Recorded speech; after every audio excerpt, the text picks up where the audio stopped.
Assalamualaikum warahmatullahi wabarakatuh. Ketika itu Rasulullah Shallallahu Alaihi Wasallam sedang tawaf di Ka'bah dan mendengar seseorang di hadapannya berzikir, "Ya Karim, ya Karim." Rasulullah pun menirukan orang itu membaca, "Ya Karim, ya Karim." Orang itu berhenti sejenak, lalu zikir lagi. Kali ini berbeda, "Ya Karim, ya Karim." Rasulullah pun menirukan kembali. Orang itu pun seperti diolok-olokkan, lalu menoleh ke belakang dan terlihat olehnya seorang laki-laki yang gagah. "Wahai orang yang gagah dan tampan, apakah engkau memang sengaja mengejekku? Apa karena aku Baduy? Kalaulah bukan karena wujudmu yang gagah dan elok ini, pasti kulaporkan engkau ke junjunganku Nabi Muhammad." Rasulullah Shallallahu Alaihi Wasallam pun tersenyum, lalu bertanya, "Tidakkah engkau mengenali nabimu, Arabi?" Ia menggeleng. "Lalu, bagaimana engkau beriman kepadanya?"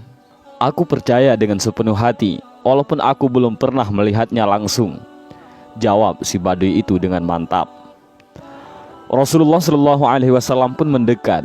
Jarak mereka kurang dari beberapa senti saja, lalu berkata, "Wahai saudaraku, ketahuilah, aku Muhammad, nabimu dan penolongmu di akhirat." Sontak saja ia kaget melihat Nabi di hadapannya. "Benarkah engkau junjunganku, Nabi Muhammad?" Rasulullah pun tersenyum kembali. "Iya," jawab Nabi singkat.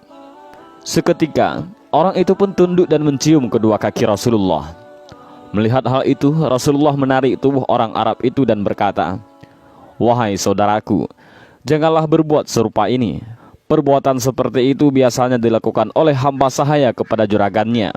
Allah mengutusku bukan jadi orang yang sombong dan minta dihormati." Ketika itulah malaikat Jibril turun membawa berita dari langit dan berkata, "Ya Muhammad, Tuhan As-Salam mengucapkan salam kepadamu dan bersabda, katakanlah kepada orang Arab itu agar dia tidak terpesona dengan belas kasih Allah. Ketahuilah bahwa Allah akan menghisapnya di hari mahsyar nanti, akan menimbang semua amalannya, baik yang kecil maupun yang besar." Setelah menyampaikan berita itu, Jibril kemudian pergi. Maka orang Arab itu pula berkata, "Demi keagungan serta kemuliaan Tuhan, jika Tuhan akan membuat perhitungan atas amalan hamba, maka hamba pun akan membuat perhitungan dengannya," kata orang Arab Baduy itu. "Apakah yang akan engkau perhitungkan dengan Tuhan?" Rasulullah bertanya kepadanya. "Jika Tuhan akan memperhitungkan dosa-dosa hamba, maka hamba akan memperhitungkan betapa kebesaran maghfirahnya," jawab orang itu.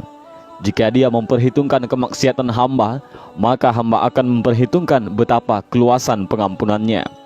Jika dia memperhitungkan kekikiran hamba, maka hamba akan memperhitungkan pula betapa kedermawanannya." Mendengar ucapan orang Arab Badawi itu, maka Rasulullah pun menangis, mengingatkan betapa benarnya kata-kata orang Arab Badawi itu. Air mata beliau meleleh membasahi janggutnya. Lantaran itu, malaikat Jibril turun lagi seraya berkata, "Ya Muhammad, Tuhan As-Salam menyampaikan salam kepadamu dan bersabda, berhentilah engkau dari menangis. Sesungguhnya karena tangismu, penjaga arasy lupa dari bacaan tasbih dan tahmidnya, sehingga ia bergoncang. Katakan kepada temanmu itu, bahwa Allah tidak akan menghisap dirinya, juga tidak akan memperhitungkan kemaksiatannya. Allah sudah mengampuni semua kesalahannya, dan ia akan menjadi temanmu di surga nanti." Dan betapa senangnya orang Arab Baduy itu mendengar berita tersebut. Ia lalu menangis karena tidak berdaya menahan keharuan dirinya. Demikianlah video singkat ini, mudah-mudahan bermanfaat. Wallahu a'lam bishawab. Assalamualaikum warahmatullahi wabarakatuh.